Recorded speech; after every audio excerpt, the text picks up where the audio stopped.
Crônicas do Amanhecer. Por Feijão, Centro Espírita Allan Kardec, Balneário Gaivota, 30 de abril de 2017. Incas sabiam escrever com cordinhas.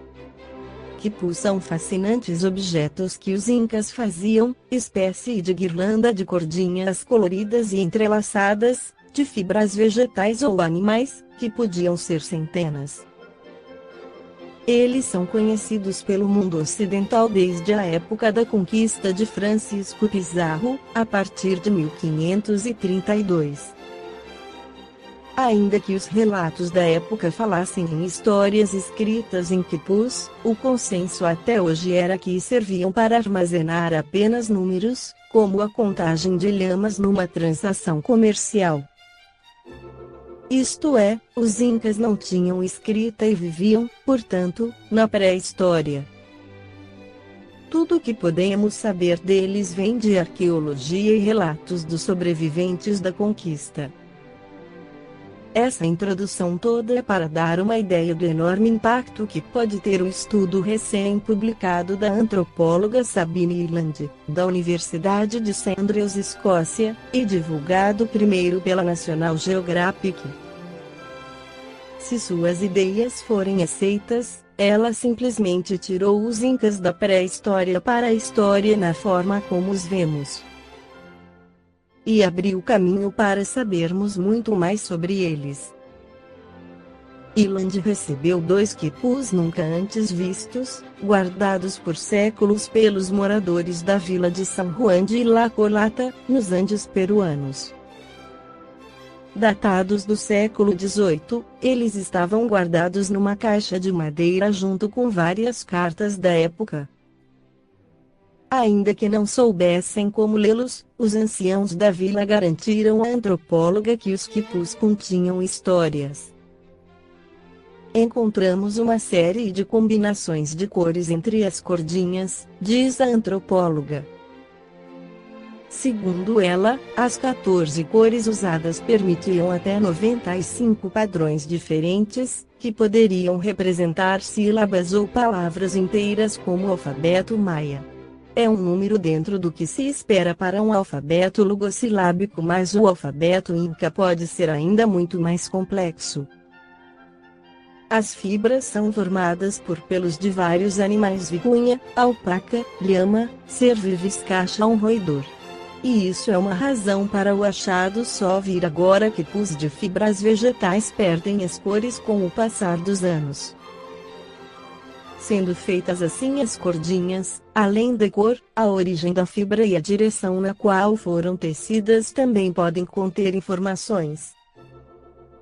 Para ler um quipu, é preciso não só vê-lo, como tateá-lo com as mãos. Não é ainda pedra de Roseta para os incas. A antropóloga não traduziu os quipus, um trabalho que pode levar décadas, como foram necessárias para entender o alfabeto maia. Ainda assim, os quipus de Colata são os primeiros quipus identificados de forma confiável pelos descendentes de seus criadores como epístolas narrativas, afirma Ireland. Além dessa questão de decifrá-los, há outro possível balde de água fria: como eles foram feitos no século XVIII, podem ser um tipo mais avançado de quipu, inventado após o contato com o alfabeto latino dos espanhóis. Incas dessa época usavam quipus para passar mensagens secretas em suas revoltas contra o domínio espanhol. Essa é a teoria levantada pelo antropólogo Gary Hurton, da Universidade de Harvard, para a National Geographic. Hurton, porém, é otimista em acreditar que computadores nos ajudarão a decifrá-los. De uma forma geral, as civilizações americanas possuíam em muitos aspectos similaridades com a civilização egípcia, como mumificação dos mortos, selos cilíndricos, sarcófagos, máscaras mortuárias, lendas comuns, práticas religiosas, sacrifício de virgens, divinização da serpente, engenharia civil, naval, largos conhecimentos de astronomia, além, é claro, da escrita hieroglífica. Resquícios de cocaína, planta eminentemente americana, foram encontrados em diversas múmias dos reis egípcios, assim como barcos de 23 metros foram também encontrados nas tumbas dos faraós, sugerindo a hipótese de uma navegação intercontinental nos tempos antigos interligando as duas culturas. Allan Kardec, o codificador do Espiritismo, e um estudioso das civilizações antigas, assim declara em A Gênese, capítulo 11, escreve: documentos e observações recentes não consentem hoje dúvida alguma quanto às relações que existiram entre as Américas e os antigos egípcios. Allan Kardec tem razão, pois as civilizações americanas não foram diferentes das demais civilizações do planeta, no que concerne aos seus deuses e mitos. No Peru, lugar onde a civilização inca desenvolveu-se, o deus mais importante era chamado de Inti, o deus Sol, venerado por todos os incas. Conta-se que depois da criação ele enviou seu filho Manco Cápac para a Terra, para servir e ensinar às pessoas a arte da civilização. Todos os reis incas posteriores se diziam descendentes de Manco Cápac e eram adorados como membros da família do Deus Sol, assim como os faraós egípcios com relação ao deus Atom. Inti possuía um templo enorme na capital inca do Peru, Cusco, onde as múmias dos imperadores e de animais considerados sagrados, assim como seus pertences, eram colocados quando morriam, tal qual encontramos nas tumbas espalhadas em Gizé e nas pirâmides do Egito. Assim como a sala do deus Marduk na Babilônia, segundo o relato do historiador Heródoto, o templo inca chamado Coricancha havia uma sala toda recoberta de ouro, em homenagem ao deus Sol. As virgens que não respeitavam o voto de castidade eram, assim como as vestais romanas, levadas à morte por inanição. O Império Inca foi o principal da região sul-americana, estabelecendo-se nos Andes, tendo o seu apogeu por volta do século XV da era cristã. Foi somente no ano de 1911 que o arqueólogo americano Hiram Bingham, desbravando a densa floresta sul-americana, descobriu a última, porém a mais majestosa e mística cidade inca, a monumental Machu Picchu. Além dessa preciosidade arquitetônica, nos legaram ainda, Nazca com seus enigmas intrigantes nas areias do deserto peruano, e também a cidade-fortaleza de Tiahuanaco, também edificada nos Andes, e que, segundo a lenda desse povo, foi construída em uma única noite por gigantes desconhecidos após o grande dilúvio, para muitos uma alusão à Atlântida.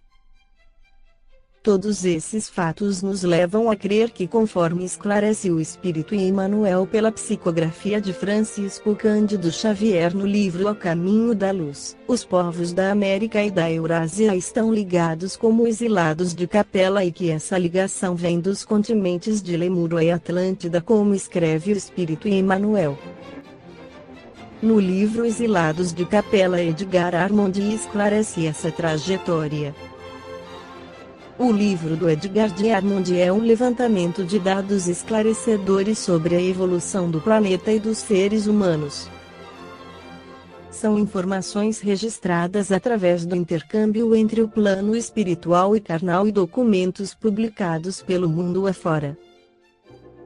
O continente da Lemúria localizava-se entre a Ásia e a região da Austrália. Foi o mais povoado pela terceira raça-mãe. Além desse continente, haviam Atlântida, América do Norte e o continente ártico, da Groenlândia à Europa num único continente. Nesse mesmo período, no planeta Capela, localizado na constelação do Cocheiro, distante 45 anos-luz de nosso planeta Terra, Arthur Stanley, físico inglês, o descreve como uma estrela gasosa, e de matéria tão fluídica que sua densidade pode ser confundida com a do ar que respiramos. Terminava um ciclo evolutivo e entrava numa nova fase de evolução, o mesmo acontecendo com o planeta Terra, mas numa etapa inferior à dos capelinos. Era a hora do povo terrestre evoluir e crescer espiritualmente e havia necessidade de orientação de um povo mais evoluído. Em Capela, aqueles que não atingiram o grau de evolução do planeta acabaram sendo expurgados para o planeta Terra. Esse intercâmbio é comum e são determinados pelas comunidades espirituais diretoras do cosmo. Para o povo terreno seria uma ajuda necessária e para os exilados uma empreitada angustiante, mas necessária para a evolução de cada um. As reencarnações dos capelinos começaram em diversos núcleos por todo o globo, principalmente entre os chineses que eram os mais avançados em organização e homogeneidade. Eram espíritos evoluídos em relação aos espíritos que viviam na Terra, mas que tinham na bagagem os erros do antigo mundo, com seus valores materiais. Foram tempos de mudanças evolutivas no planeta. Transformações climáticas e terrenas dolorosas para os homens. Os capelinos eram mais evoluídos e foram considerados semideuses. Trouxeram o conhecimento necessário para a sociedade primitiva terrena mudar, desde as escolhas dos núcleos, delimitações de territórios, e regras para viverem nas comunidades. Muitos documentos pesquisados fazem menção desses acontecimentos. Os babilônios fazem referência sobre a existência, no passado, de duas raças, uma de pele branca e outra de pele escura, com antepassados de deuses que desceram na Terra. Os hindus tinham melhor esse conhecimento de intercâmbio, relatando sobre a vinda de seres mais evoluídos de outra cadeia planetária no meio da evolução dos lemurianos. A mitologia grega dá sinais dessa relação de deuses imortais com os mortais primitivos. A mitologia azteca também fala da expulsão de deuses do céu para a terra e de deuses andando pelas terras. Devido às condições morais em que viviam os recém-chegados de Capela junto com os primitivos, acontece o afundamento do continente lemuriano, momento de grande conturbação no planeta, levando milhões de espíritos ao desencarne e expurgo do planeta, mudando a geografia do planeta com a transformação da Ásia, Europa e África. Os pontos mais altos do continente lemuriano se transformam em ilhas. Sobreviventes de peles negras ocupam a África e povos selvagens surgem na Pérsia e Índia. No Oriente, esses homens acabam se envolvendo de geração em geração, formando raças mais aperfeiçoadas, deslocando-se e ocupando a Pérsia, Caldeia, Palestina, até o Egito. Os capelinos nasciam e evoluíam em diversas partes do mundo. Ao mesmo tempo, o continente da Atlântida era preparado para a ocupação da massa expurgada de Capela. Os novos ocupantes do continente da Atlântida eram evoluídos e tinham faculdades psíquicas extraordinárias, penetrando nos mundos etéreos, desenvolvendo-se rapidamente e construindo grandes impérios. Mas eram extremamente materialistas e orgulhosos, predominando a rivalidade, as ambições de poder e de dominação. Diversas vezes, missionários do alto alertavam sobre esses desvios de conduta, trazendo melhores diretrizes sociais. Finalizando, o autor conclui que os chineses, mongóis e javaneses são remanescentes dos atlantes, trazendo mais clareza às coincidências das culturas egípcias, maias e astecas.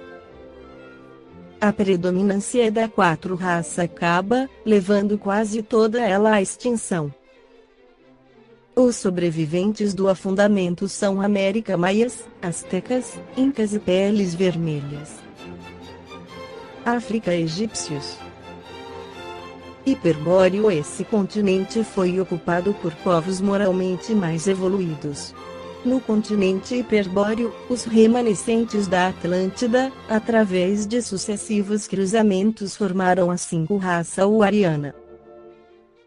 com o resfriamento, acabaram se deslocando para o sul, indo para a Europa, onde acabaram encontrando os povos negros que eram mais rudes e obrigou a raça ariana a se deslocar para o Oriente, orientada por Rama.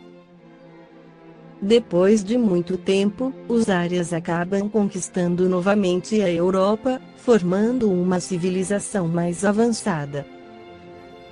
Os grupos étnicos dessas raças são indo-ariana, acadiana, caldaica, egípcia e europeia. Essa nova raça ou quinta raça era subdividida em áreas, que dominaram a Índia e depois a Europa. Hindus, sub-raça formada pela mistura das raças árias e primitivos. Egípcios, raça mais sábia e que regressou à capela. Israelitas, raça que ainda despreza as informações enviadas pelos agentes divinos. Hoje, estamos no momento desses avisos e o planeta chegou na fase de transição para uma nova etapa evolutiva.